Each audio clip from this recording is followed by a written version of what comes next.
This has been an extraordinary year. It's a year of fantastic achievements, but it's also been a year which has laid out some very important challenges that lie ahead of us.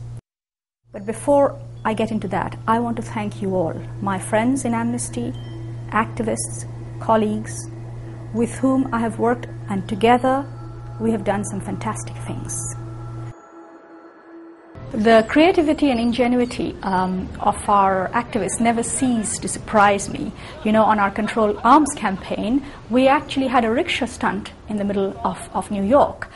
We've had activists turn up from around the world to join the Riga Pride March.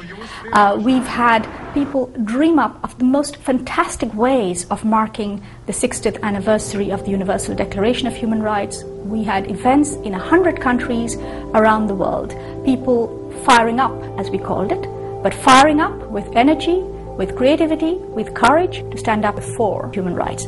You are a fantastic bunch, and every day I feel so proud to be part of this great movement of activists, to work with you. And I feel very humbled by the courage that you show at times, and the courage I think that human rights defenders around the world are showing every minute, whether in Zimbabwe, in China, in Sudan, in Colombia. People are putting their lives, literally their lives, on the line to stand up for human rights.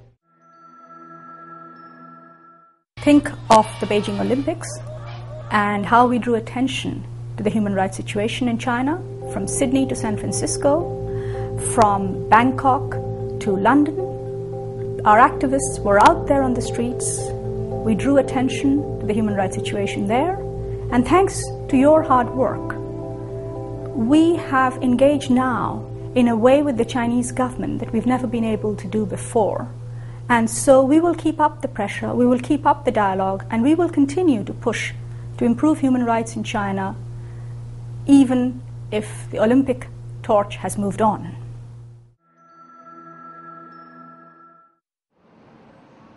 Think of our campaign to close Guantanamo, and the fences around Guantanamo are slowly coming down one by one. We've had yet another US court decision.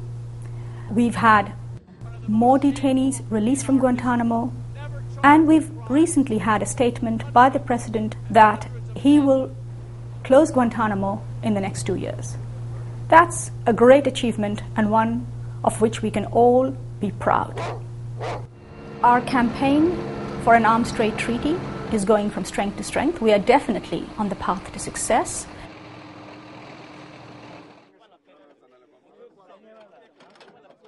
In 160 countries, the UN General Assembly in favor of a treaty to control small arms and conventional weapons that kill hundreds of thousands of people every year.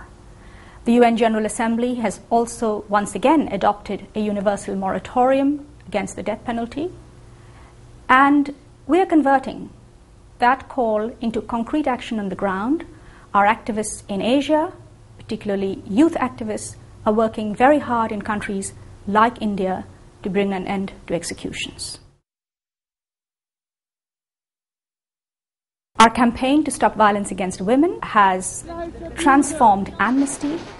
It has helped us to reach out to many women's groups and many women survivors of violence around the world. And this year, as many of you know, our campaign for safe schools for girls is now supported by our sections in 50 countries. That's a great achievement. But of course, as activists, we can never rest on our laurels. That's not what we're there for. We're not observers on the sidelines. We're right there where action has to be taken. And I can see ahead that one of our biggest challenge will be, of course, the economic situation. You know, I was in New York in September at a summit for the Millennium Development Goals. This is a summit about how to reduce poverty around the world. In another part of Manhattan, not so far away, that was the week of the Wall Street crash. And there, billions of dollars were being poured into banks to overcome the credit crunch. And meanwhile, here in the UN, we were talking about how do we get enough money so that we can bring down the rates of maternal mortality, so that we can bring down the rates of infant mortality, so that we can make sure that girls can go to school in the same way as boys. I mean, how do we get clean water? How do we get people out of slums? I mean, those were basic questions that we were discussing here, and there was no money for that. And in another part of the same town, money was being poured into big business. Now, we have to make sure that governments invest as much in human rights as they do in banks. We have to make sure that human dignity is upheld. And there are many people around the world who are deprived of their rights, who are deprived of basic things such as clean water, food. The price of food has gone up. And there are millions of people, according to the World Bank, millions of people who have been pushed back into poverty. War and repression continue to take a heavy toll. In Darfur, millions of people remain displaced, attacked, ignored, neglected. They are in desperate need of protection. The situation in Congo has got very bad. Again, Congo is a country where we've worked for many, many years with the people of Congo. People are in desperate need for protection, for help, for action. Somalia is forgotten. And when Somalia hits the news, it's about the pirates who are attacking the ships. It's not about the people inside Somalia. We need to draw attention in places like Sri Lanka. We've done it this past year. Yes, it's been tough, and certainly we haven't made as much progress as we would have liked to, but we're going to keep at it. We're going to keep throwing light on the hidden corners so that the world cannot forget these forgotten wars.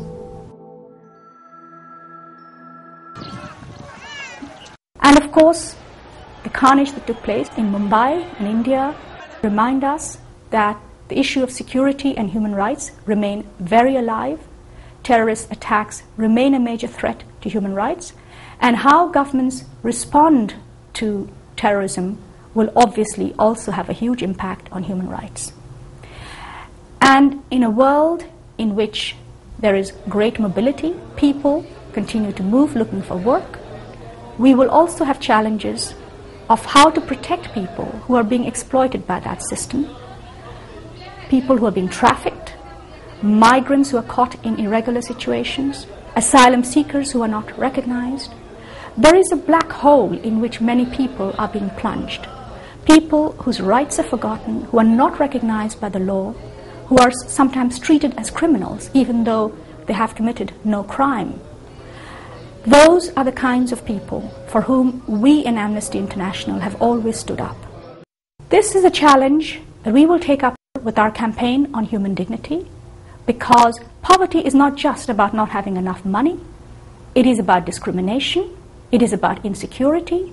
It is about the voicelessness of the people. And we will join our voices to theirs and make sure that their rights are fully respected, that they can actively participate in the decisions that affect their life, and that they can hold their governments and big business to account for abuse of their human rights. That's a big challenge ahead of us.